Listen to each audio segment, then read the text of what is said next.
saudara-saudara sidang jemaat yang dikasihi Tuhan, tema khotbah saat ini, Tuhan memanggil dan memilihmu. Saudara-saudara yang saya kasihi dalam Tuhan Yesus Kristus, sebagai persekutuan orang percaya atau jemaat, bersama-sama dengan gereja-gereja di Indonesia, bahkan di dunia ini, kita baru saja merayakan hari kenaikan Tuhan Yesus ke surga. Bahkan pada minggu ini, kita sekalian sedang menyongsong dan menantikan peristiwa Pentakosta atau Hari Raya Pentakosta setelah kebangkitan Tuhan Yesus, di mana Allah mencurahkan Roh Kudus sebagai Roh penghibur dan Roh penolong yang akan menyertai para rasul dan para muridnya, serta semua orang yang percaya kepadanya, agar mampu menjalani kehidupan sesuai dengan kehendak Allah, serta mampu melanjutkan karya penyelamatan Allah melalui pemberitaan keselamatan bagi semua orang dan semua bangsa. Saudara-saudara, kuasa Roh Kudus dan semangat pemberitaan itu yang juga sampai ke Pulau Sumba, sehingga berdirilah Gereja Kristen Sumba, kita semua, untuk terus mengemban amanat orang percaya agar Pulau Sumba dimenangkan bagi Kristus, dan semakin banyak orang yang percaya dan menerima Yesus Kristus sebagai juru selamatnya. Pertanyaannya, Bapak Ibu saudara-saudara sekalian, mengapa sampai sekarang Sumba belum seluruhnya dimenangkan bagi kemuliaan Kristus? Kalau kita lihat perjalanan panjang sejarah Injil masuknya Injil di Pulau Sumba ini, sejak para Sendeling di tahun 1881 masuk Sumba, dan kita kenal Sendeling yang datang adalah J.J. Van Alpen yang diutus oleh lembaga Sirnia untuk mewartakan Injil Yesus Kristus. Bahkan termasuk tadi juga diceritakan betapa Injil Kerajaan Sorga diwartakan di Nusa Tenggara Timur dan di pulau-pulau yang ada di Nusa Tenggara Timur. Bapak Ibu saudara-saudara, persoalannya adalah sebagaimana yang dikatakan oleh Rasul Paulus dalam Roma pasal 10 ayat 13 sampai dengan 15. Sebab barang siapa yang berseru kepada nama Tuhan akan diselamatkan. Tetapi bagaimana mereka dapat berseru kepadanya jika mereka tidak percaya pada Dia? Bagaimana mereka dapat percaya kepada Dia jika mereka tidak mendengarkan tentang Dia? Bagaimana mereka mendengar tentang Dia jika tidak ada yang memberitakannya? Dan bagaimana mereka dapat memberitakannya jika mereka tidak diutus? Sebab ada tertulis betapa indahnya kedatangan mereka yang membawa kabar baik. Selanjutnya Bapak Ibu saudara-saudara, juga amanat agung, amanat orang percaya yang diamanatkan oleh Tuhan Yesus dalam kitab Injil Matius. Kepadaku telah diberikan segala kuasa di sorga dan di bumi, karena itu pergilah, jadikanlah semua bangsa muridku, dan baptislah mereka dalam nama Bapa, Anak, dan Roh Kudus, dan ajarlah mereka melakukan segala sesuatu yang telah kuperintahkan kepadamu, dan ketahuilah, aku menyertai kamu sampai akhir zaman. Bapak Ibu saudara-saudara, panggilan orang percaya atau amanat agung seringkali dipahami secara keliru oleh warga jemaat atau bahkan kebanyakan. Kita berpikir bahwa panggilan atau amanat agung itu hanya merupakan tugas dan tanggung jawab dari mereka yang berjabatan, majelis jemaat, pendeta, penatua, dan diaken. Dan bukan tugas dari semua orang percaya. Saudara-saudara, jika kita semua sebagai orang percaya, sebagai orang-orang yang berjabatan, sebagai seluruh warga jemaat, memahami dan melaksanakan dengan sungguh-sungguh amanat agung ini untuk memberitakan Injil dimanapun, kapanpun, dan kepada siapapun, saya yakin Bapak Ibu saudara-saudara sekalian, sudah lama orang semua dan semua orang, bahkan tadi diceritakan di Pulau Timur dan seterusnya, akan dimenangkan bagi Kristus. Bapak Ibu saudara-saudara jemaat yang diberkati Tuhan, dari firman Tuhan yang kita telah baca dan dengarkan bersama-sama tadi, ada beberapa hal yang perlu menjadi perenungan bagi kita sekalian sebagai umat Tuhan, sebagai hamba-hamba Tuhan. Dari pembacaan firman Tuhan, Lembaga Alkitab Indonesia tadi yang kita dengarkan bersama-sama memberi judul Matias dipilih menggantikan Yudas. Hal yang pertama Bapak Ibu saudara-saudara, mari kita lihat dan ikuti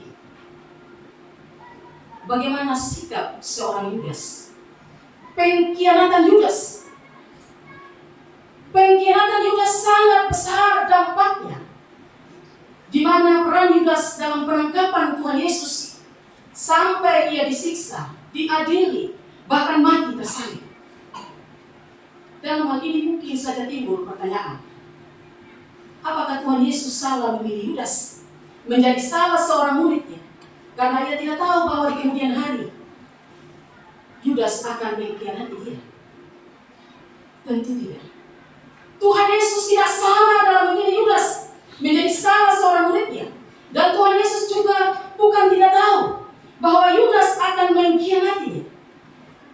Tetapi rencana dan kehendak Allah sejak semula telah ditetapkan dan harus digenapi, bahwa Yesus harus mengalami penderitaan dan kematian sebagai satu-satunya jalan penebusan dosa bagi manusia dan keselamatan bagi manusia yang berdosa dan yang percaya kepadanya. Saudara-saudara, sebenarnya Yudas diberikan kehendak bebas oleh Allah untuk memilih apa yang terbaik bagi dirinya. Apakah ia setia sampai akhirnya kepada Tuhan Yesus, atau mau dipakai oleh iblis untuk mengkhianati Yesus?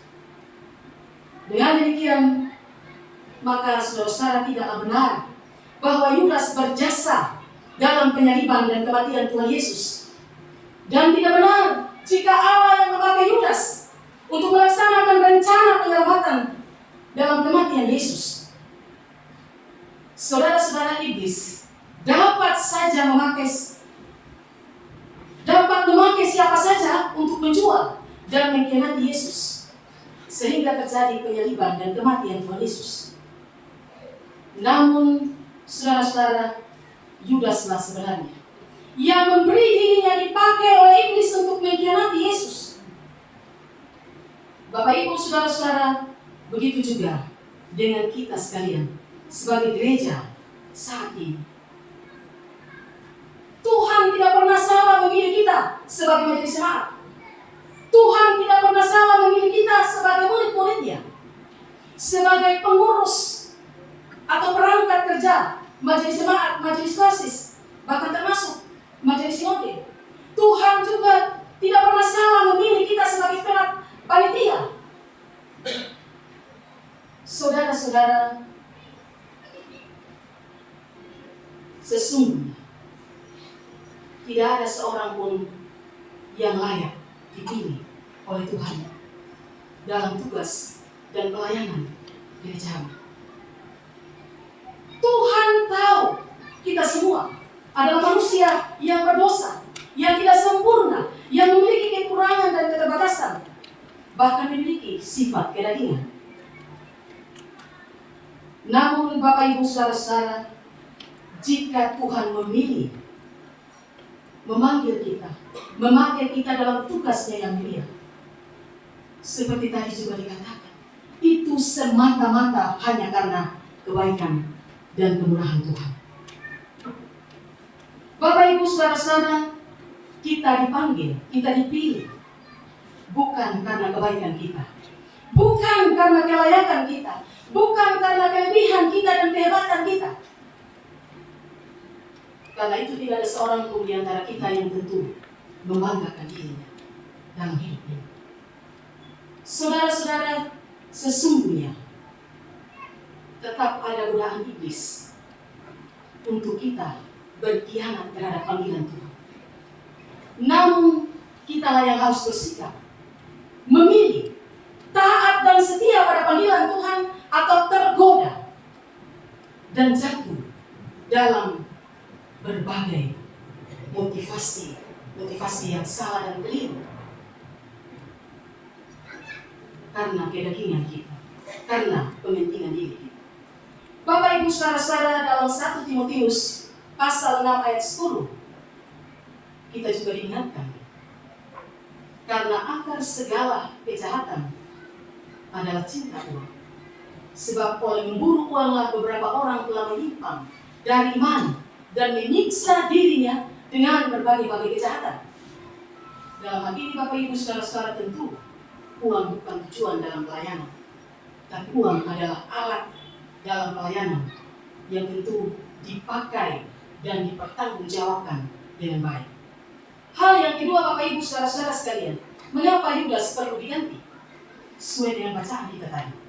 Alasan yang pertama, agar jumlah rasul tetap utuh menjadi 12, sebagaimana pertama kali Tuhan Yesus memilih para muridnya. Dan angka 12 penting bagi umat Yahudi atau orang Yahudi, karena mereka sendiri terdiri dari 12 suku. Hal ini bukanlah perintah Tuhan Yesus menjelang kenaikannya ke surga, namun merupakan inisiatif dari para muridnya. Yesus juga telah membuatkan ke-12 rasul pilihannya bahwa mereka akan memimpin umat Tuhan bersama dalam kemuliaannya kelak. Itu dikatakan dalam Injil Matius 19 ayat 28. Hal yang kedua atau alasan yang kedua Bapak Ibu saudara, Yudas harus diganti untuk mengembalikan keutuhan dan kemurnian kewibawaan kerasulan murid-murid Kristus yang dinodai oleh pengkhianatan Yudas. Petrus memaparkan kematian Yudas yang mengerikan sebagai upah dari kejahatannya. Saudara-saudara, memilih seseorang menjadi rasul tentu tidak gampang, tidak mudah. Karena menjadi rasul harus memenuhi beberapa persyaratan, antara lain menjadi saksi kebangkitan Kristus. Menjadi saksi kebangkitan Kristus berarti berbicara tentang fungsi seorang rasul, seorang hamba Tuhan. Seorang rasul tidak hanya tahu tentang Yesus, dia harus mengalami kehadirannya yang benar-benar hidup di dalam hidupnya. Seorang rasul juga hendaknya diambil seperti kata firman Tuhan dari mereka yang senantiasa datang berkumpul dengan para rasul selama Tuhan Yesus bersama-sama mereka. Namun yang paling penting dalam proses pemilihan dengan cara diundi adalah sebenarnya saudara-saudara, secara final diserahkan penuh kepada Tuhan Yesus untuk menentukan siapa pengganti Yudas. Dan para murid siap menerima siapapun yang akan dipilih oleh Tuhan Yesus. Dan para murid, saudara-saudara,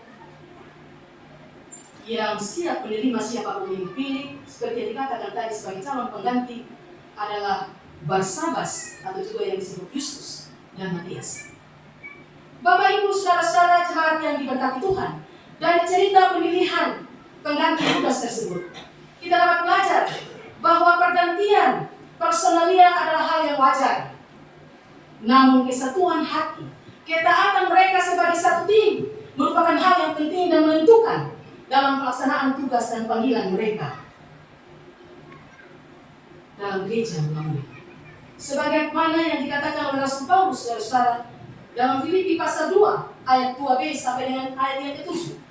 Hendaklah kamu sehati sepikir dalam satu kasih, satu jiwa, satu tujuan, dengan tidak mencari kepentingan sendiri atau puji-pujian yang sia-sia. Sebaliknya, hendaklah dengan rendah hati yang seorang menganggap yang lain lebih utama daripada dirinya sendiri. Dan janganlah tiap-tiap orang hanya memperhatikan kepentingannya sendiri, tetapi kepentingan orang lain juga. Hendaklah kamu dalam hidupmu bersama menaruh pikiran dan perasaan yang terdapat juga dalam Kristus Yesus, yang walaupun dalam rupa Allah, tidak menganggap kesetaraan dengan Allah itu sebagai milik yang harus dipertahankan, melainkan telah mengosongkan dirinya, mengambil rupa seorang hamba, dan menjadi sama dengan manusia. Dan dalam keadaan sebagai manusia, ia telah merendahkan dirinya dan taat sampai mati, bahkan sampai mati di kayu salib. Bapak Ibu saudara-saudara, ini prinsip pelayanan yang benar dan tidak bisa ditawar-tawar.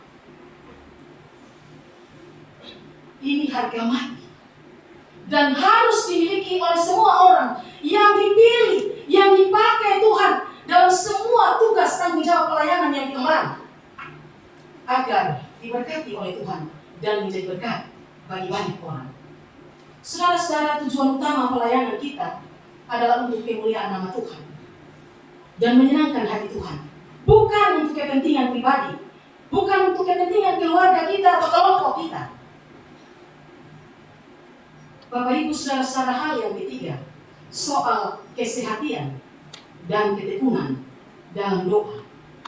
Ini merupakan sikap iman yang nyata dalam kehidupan setiap orang yang beriman dan yang percaya kepada Yesus Kristus. Dan begitulah Bapak Ibu cara para murid menantikan penggenapan janji Allah melalui Tuhan Yesus, yaitu janji turunnya Roh Kudus bagi mereka yang kita nantikan. Sikap iman para murid Yesus disebabkan oleh kuasa kebangkitan Kristus dan juga peristiwa kenaikannya ke surga yang disaksikan oleh para murid. Jika ditambah dengan ketekunan, kesehatan dalam doa dan persekutuan, maka tentu akan lahir semangat, energi, kekuatan yang baru dalam mengemban tugas pelayanan pemberitaan Injil. Saudara-saudara, tema tadi tentu ini menjadi perenungan bagi kita. Jadi khotbah ini tidak hanya dalam konteks hari ini akan diteguhkannya panitia pemekaran kelas sesuai ngaku, tapi kita sekalian, baik itu sebagai pendeta, penatua, diaken, ya, warga jemaat, perangkat kerja, apapun peran kita, kita semua dipanggil oleh Tuhan. Kita semua dipilih oleh Tuhan untuk ada dalam pelayanannya. Dan yang menarik Bapak Ibu saudara-saudara sekalian, kalau tadi pujian mengatakan bukan karena kebaikan kita, bukan karena kelayakan kita, ya, bukan karena kehebatan kita dan lain sebagainya, maka Bapak Ibu saudara-saudara, nas pembimbing tadi mengatakan dalam seluruh keterbatasan dan ketidaklayakan kita, firman Tuhan mengatakan kita semua dipanggil. Tetapi apa yang bodoh bagi dunia dipilih Allah untuk memalukan orang yang berhikmat, dan apa yang lemah bagi dunia dipilih Allah untuk memalukan apa yang kuat, dan apa yang tidak terpandang dan yang hina bagi dunia dipilih Allah, bahkan apa yang tidak berarti dipilih Allah untuk meniadakan apa yang berarti. Bapak Ibu saudara-saudara, ini sangat dalam maknanya. Jadi kalau mau dibilang tidak ada yang layak di antara kita, tapi kalau Tuhan mau memanggil kita, memilih kita, ini suatu kepercayaan yang luar biasa, yang tentu harus dijaga dan harus diwujudkan dalam panggilan pelayanan kita. Saudara-saudara, Yesus tahu bahwa sehebat apapun para muridnya, mereka tetap adalah manusia biasa yang tidak sempurna dan memiliki banyak kekurangan dan kelemahan. Janji pencurahan Roh Kudus adalah jaminan penyertaan Allah bagi mereka dalam melaksanakan, mewujudkan panggilan pelayanan di tengah-tengah dunia ini. Jaminan yang sama pula Bapak Ibu saudara-saudara berlaku bagi saudara dan saya, baik kita sebagai pelayan, sebagai perangkat kerja, majelis jemaat, majelis klasis, majelis sinode, bahkan seluruh warga jemaat dalam panggilan iman kita untuk terus mewartakan Injil Yesus Kristus dimanapun kita berada. Dan saya mau tegaskan, pewartaan Injil bukan hanya lewat penderitaan seperti yang sekarang saya lakukan, tapi sesungguhnya hidup kita, ya, karya kita adalah Injil yang nyata. Bapak Ibu saudara-saudara, dalam ibadah ini kita akan melaksanakan peneguhan panitia pemekaran klasis Wengapu yang akan menjadi dua, ya, klasis induk Wengapu dan kemudian klasis yang baru, klasis Kayeti. Maka Bapak Ibu saudara-saudara yang telah dipilih untuk pekerjaan Tuhan yang mulia ini mempersiapkan segala sesuatu dalam pelaksanaan ibadah pemekaran nanti, kiranya senantiasa berpegang teguh pada firman Tuhan yang mendengarkan hari ini. Maka seluruh tanggung jawab dan pelayanan kita yang diembankan oleh Tuhan akan dimampukan oleh Tuhan. Dan tuntunan Roh Kudus Tuhan akan memperlengkapi, menyertai, memberkati saudara-saudara sekalian. Kiranya nama Tuhan dimuliakan dalam seluruh pelayanan kita. Amin.